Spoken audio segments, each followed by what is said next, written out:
preguntas o de interrumpirnos, o si algo no se entiende, de decírnoslo. Nosotros vamos a abordar algunos temas básicos al principio, como les dijo Mayri, ya después ellas continuarán con la parte más profunda de la capacitación. Bueno, los temas que nosotros vamos a tocar de todo el temario completo que ustedes tienen son las definiciones básicas. En el marco jurídico de transparencia vamos a tocar la ley general y la ley federal desde el punto de vista que nosotros se lo vamos a conocer a la gente, que es de sensibilización. Bueno, vamos a dar la ley general y la ley federal, es como un conocimiento básico de ambas leyes, no vamos a entrar como a cosas muy jurídicas y detalladas. Y por último, el tema de transparencia activa, donde se va a explicar qué son las obligaciones de transparencia, dónde se pueden consultar y para qué sirven, qué hacen las unidades de transparencia. Antes se llamaban unidades de enlace, a partir de la nueva ley son unidades de transparencia. Qué hace el comité de transparencia y cuál es la información que sí se puede clasificar como reservada. Adelante, bueno, vamos a empezar con las definiciones básicas. A mí me gustaría preguntarles, para ustedes, ¿qué es la transparencia? O sea, cuando oyen la palabra transparencia, ¿cómo a qué les suena? ¿Alguien que tenga como una idea? Algo que no se oculta, algo que está a la vista. Algo que se muestra muy bien, efectivamente. Pásate a la siguiente, por favor. La transparencia es colocar información en una vitrina, más pues como un ejemplo, en una vitrina pública, donde cualquier persona la puede revisar. Eso quiere decir que la información ya esté ahí, sin necesidad de que se solicite. Entonces la transparencia es como antes de la solicitud de información, hay información como esta de las obligaciones de transparencia que vamos a ver más adelante, que ya tiene que estar pública, como decía la compañera, que no se oculte, ¿no? O sea, esa información ya está a la vista de todos. Eso es la transparencia. ¿Seguimos, por favor? Bueno, ¿qué es la rendición de cuentas? Muchas veces confundimos la transparencia con la rendición de cuentas porque son términos que se usan, siempre van de la mano y que se usan a veces uno por otro. Sin embargo, la rendición de cuentas va más allá de la transparencia. Bueno, la rendición de cuentas es una obligación que tenemos todos los servidores públicos de informar y justificar nuestras acciones. Es decir, qué hacemos, por qué lo hacemos y cómo lo hacemos. Cualquier decisión de un servidor público en lo que tiene que ver con su trabajo tiene que ser explicada debido a que todo lo que hacemos nosotros se hace con recursos públicos, que finalmente es dinero de todos nosotros.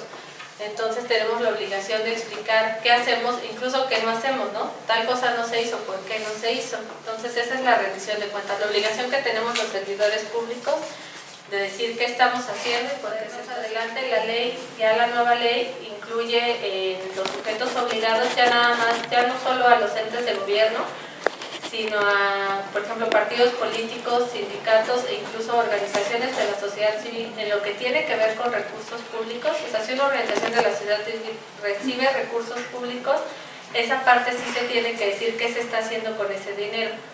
No lo hace directamente la organización, sino más bien la dependencia que le bajó ese recurso público. Pero todo lo que tenga que ver con recurso público está obligado a rendir cuentas, sin importar si es en lo federal, en lo estatal o no. Bueno, para ustedes, ¿qué es información? Información así en general. Bueno, información es un conjunto de datos, pero que tienen que estar, por favor, procesados y constituyen un mensaje. Esto quiere decir, si yo les digo a ustedes 30, pues no les estoy diciendo nada, es un dato, es un número, es una palabra, pero no es información, porque 30, ¿qué? Ustedes se quedan en las mismas. Si yo ya les digo, hoy en la mañana en la UAM de Xochimilco hay un grupo de 30 personas tomando un taller de capacitación sobre derecho de acceso a la información, eso ya es un mensaje completo, ustedes ya saben de qué estoy hablando. Y esa información se puede desagregar todavía más. Yo podría decir, de esas 30 personas, 20 son mujeres, 10 son hombres, vienen de 4 organizaciones de la sociedad civil, del Estado de México, entonces la información se puede ir desagregando. Pero lo importante es que información es un conjunto de datos que te dan un mensaje. Y entonces así la información aumenta el conocimiento. Los datos por sí mismos no. Pero ya teniendo información uno puede aumentar el conocimiento sobre algún tema que tenga. Bueno, esa es la información en general. Sin embargo, el derecho de acceso es a la información pública. Entonces, a nosotros nos interesa mucho que quede claro qué es la información pública. La información pública es toda información que está en manos del Estado. Por el Estado se entiende el gobierno federal, el estatal, el municipal, el poder legislativo, el ejecutivo, el judicial, los organismos autónomos. Nosotros, por ejemplo, el INAI es un organismo autónomo, pero no deja de ser parte del Estado. El INEGI también es un organismo autónomo. Y lo que les decía yo, cualquier entidad o organismo que haga uso de recursos públicos. Y bueno, la información es todo archivo, registro, dato, contenido en cualquier medio. Puede ser un documento físico, un papel, puede ser una base de datos que está en un sistema electrónico. La información puede ser de diferentes maneras, pero toda información que se genera en el quehacer del Estado, esa es información pública. Bueno, ahora, acceder a la información pública es un derecho humano, básicamente, y cualquier persona, la que sea, tiene derecho a solicitar información y a recibirla sin necesidad de justificar. Esto es muy importante, ¿no? A veces, sobre todo en lo local, sabemos que cuando alguien va a pedir información, le dicen, pero ¿tú para qué quieres eso? No. Pues el derecho de acceso a la información, no tienen que justificar ustedes para qué quieren esa información, porque la información es pública. No tienen que decir ustedes ni siquiera quiénes son. A ustedes podrían no dar su nombre, no hace falta que ustedes justifiquen o se identifiquen ni siquiera como ciudadanos mexicanos, ¿no? Es un derecho que cualquiera puede usar, no tiene que ver con la edad, no tiene que ver con el sexo, no tiene que ver con ningún otro aspecto. Entonces es un derecho universal. La siguiente, por favor. Bueno, entonces vamos a ver qué hay detrás de este derecho, cómo es que sabemos que tenemos un derecho y cuál es la normatividad que existe detrás para poder después aplicarlo.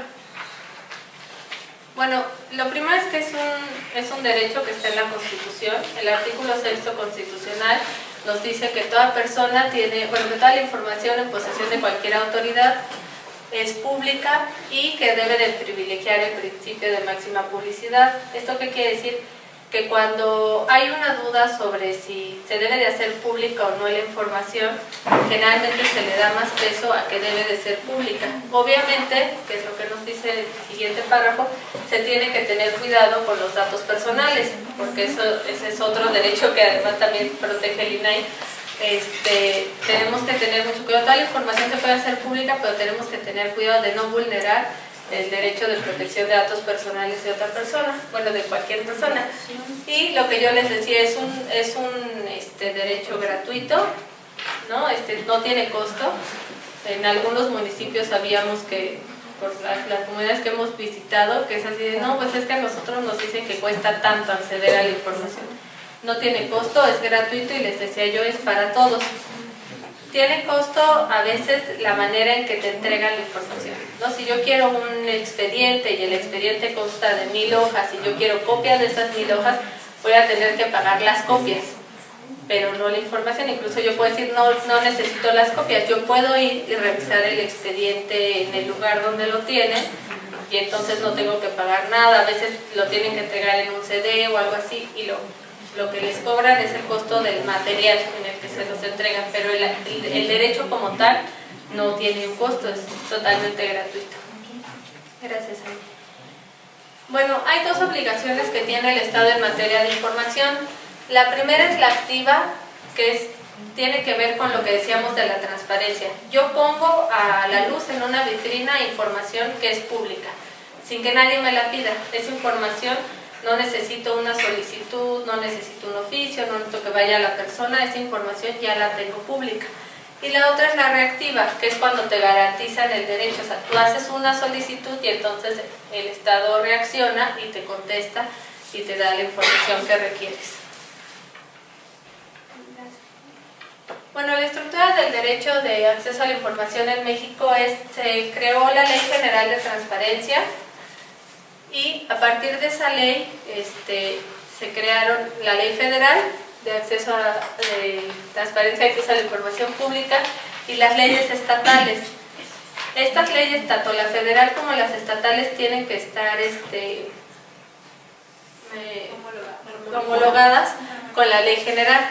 O sea, la ley general establece ciertos plazos, establece ciertas cosas y obviamente tanto la ley federal como la estatal los tienen que respetar. No puede un estado decir, pues la ley general dice tal cosa, pero a mí no me parece. De hecho, ese es uno de los problemas que ha habido, ¿no? Muchas de las leyes se atoraban porque una vez que las revisaban decían, es que esto no, esto se sale por completo de lo que estamos marcando que deben de tener todas las leyes. Bueno, en el ámbito federal está la ley federal y el órgano garante que protege el derecho de acceso a la información es precisamente el INAI. Y del lado estatal y municipal, cada estado tiene su ley y cada estado tiene un órgano garante local. Y se creó también el Sistema Nacional de Transparencia, que de ese les van a hablar más adelante. Bueno, la Ley General de Transparencia lo que tiene por objeto es establecer los principios, bases generales y procedimientos para garantizar el derecho de acceso a la información. Lo demás que dice es lo que ya habíamos visto, la información pública es la que está en el Estado, en los poderes legislativo, ejecutivo, judicial, los organismos autónomos y todo organismo u organización que ejerza recursos públicos. Aquí entran ya también los sindicatos y los partidos políticos. Bueno, los aspectos generales de la ley nos va a hablar de cuáles son los sujetos obligados, nos va a hablar de la creación de la Plataforma Nacional de Transparencia, que esto se los voy a explicar más adelantito, nos va a decir cuáles son las competencias de los organismos garantes, habla ya de sanciones, de las obligaciones de transparencia, que es un tema que también vamos a tocar más adelante, y de los medios de impugnación. Bueno, los principios para garantizar el DAI es obligación de los organismos garantes otorgar medidas para asegurar el derecho de acceso a la información. Toda la información tiene que ser pública, tiene que ser completa, porque a veces nos dan información pero nos la dan incompleta, entonces eso sigue sin respetar nuestro derecho de acceso a la información. Tiene que ser de manera oportuna, hay ciertos plazos que marca la ley, que ahorita se los voy a mencionar, entonces yo no puedo contestar cuando yo quiera, ¿no? Ni tardarme todo el tiempo que yo quiera. Cuando ustedes solicitan la información hay ciertos plazos que se tienen que respetar y tiene que ser accesible. ¿Esto qué quiere decir? Hay a veces nos da la información muy técnica y es muy complicado para un ciudadano que no esté especializado en algún tema, ¿no? Si yo pido información, no sé, sobre algo de la luz y la electricidad y me hablan con puros tecnicismos, yo no lo voy a entender. Por un lado es que sea el lenguaje accesible y ciudadano, y por otro conocemos todos que en nuestro país se hablan varias lenguas indígenas, entonces también se tendría que hacer la traducción de esas respuestas de información a lenguas indígenas, porque pues uno no puede decir, pues yo te lo doy en español y hazle como tú puedas, ¿no? Entonces eso quiere decir que sea accesible. Bueno, no se tiene que condicionar el acceso a ninguna justificación, no se puede cobrar ni por el acceso, ni por... Hay una cosa que se llama ajuste razonable, que es cuando una persona tiene una discapacidad, nosotros tenemos que ajustar la información a que esa persona la pueda tener, ¿no? Por ejemplo, si es una persona invidente, pues ya sea una versión en braille o una versión que pueda escuchar, ¿no? No le puedo dar la hoja y decir, pues a ver cómo le hace. Y eso yo no se lo puedo cobrar. O si...